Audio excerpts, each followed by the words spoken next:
Baik, kita lanjutkan. Jadi ini pelajaran selanjutnya dari Buya Hamka, dari Tenggelamnya Kapal Van der Wijk.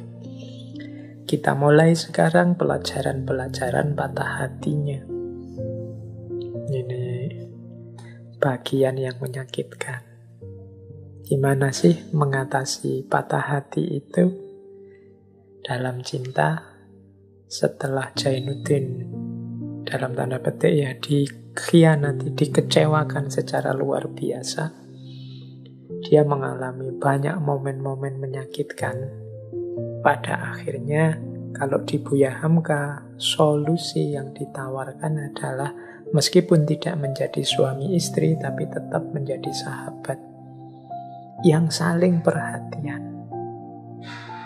Harusnya begitu katanya Buya Hamka. Meskipun di awal-awal kelihatan justru Hayati menghindari Jainuddin.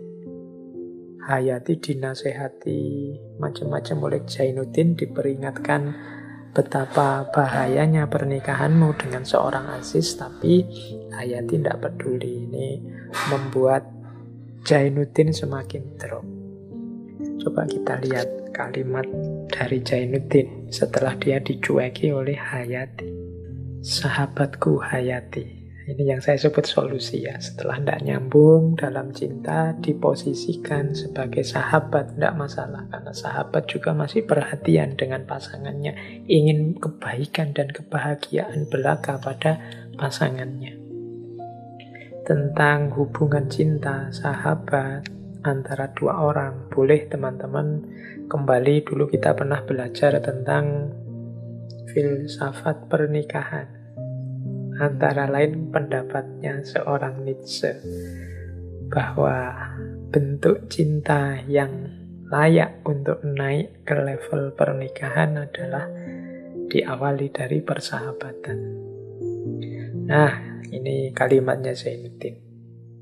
Sahabatku Hayati, bagaimanakah yang sebenarnya kejadian Hayati? Benarkah sudah ditutup perjalanan hidup kita? Benarkah telah putus pertalian kita? Dan saya sudah jadi orang lain dalam pemandanganmu. Tidak akan berkenalan lagi. Tidak akan bertegur sapa lagi bila bertemu. Benarkah bahwa peringatanmu padaku sehingga ini kertas hanya akan laksana peringatan seorang manusia atas mimpinya yang lama, yang telah dihapuskan oleh pergelaran masa dan pertukaran waktu? Benarkah Hayati bahwa sejak sekarang kitab kita telah tamat? Bila kita bertemu di tengah jalan, yang seorang akan menyisih ke kiri dan yang seorang akan menyisih ke jalan kanan. Alangkah lekasnya hari berubah, alangkah cepatnya masa berganti.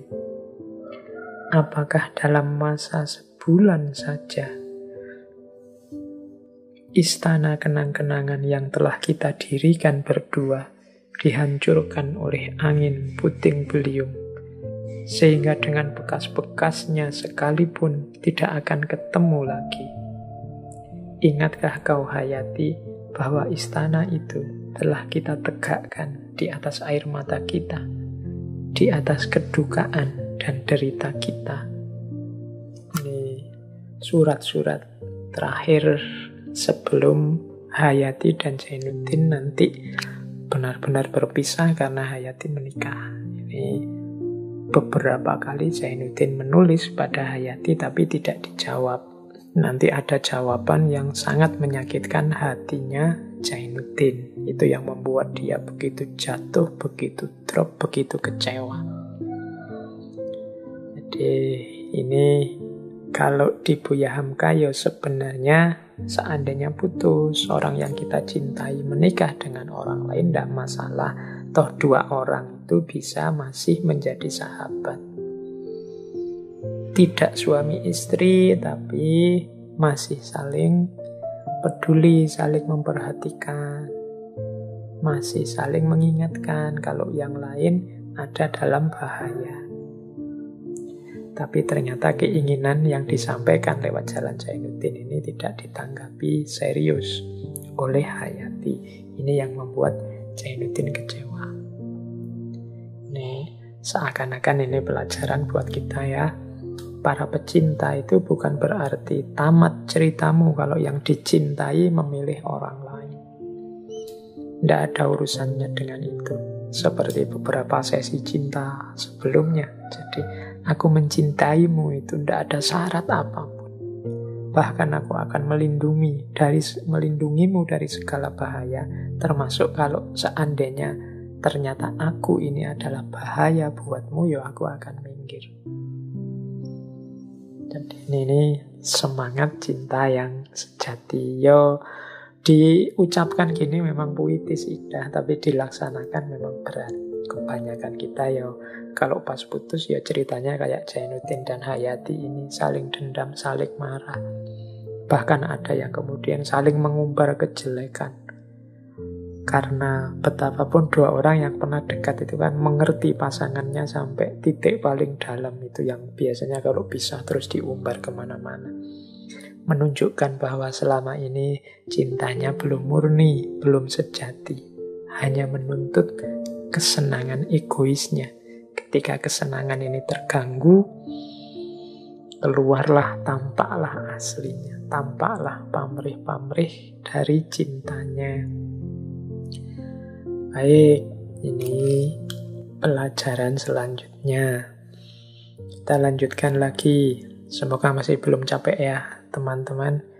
Tidak apa-apa, ini sesi cinta yang terakhir. Nanti silahkan setelah sesi bulan ini habis, yang ingin mendalami cinta boleh dirujuk sejak Romeo and Juliet. Di minggu pertama dilanjutkan kemudian dengan Khalil Gibran, kemudian Khusro Shirin, dan tenggelamnya kapal Van der Wijk.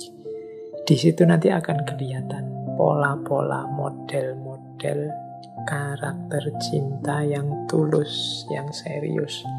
Yang seperti saya bilang tadi, dia melibatkan fitrah, melibatkan tantangan, melibatkan perjuangan, dan melibatkan pengorbanan. Selalu ada 4 ini.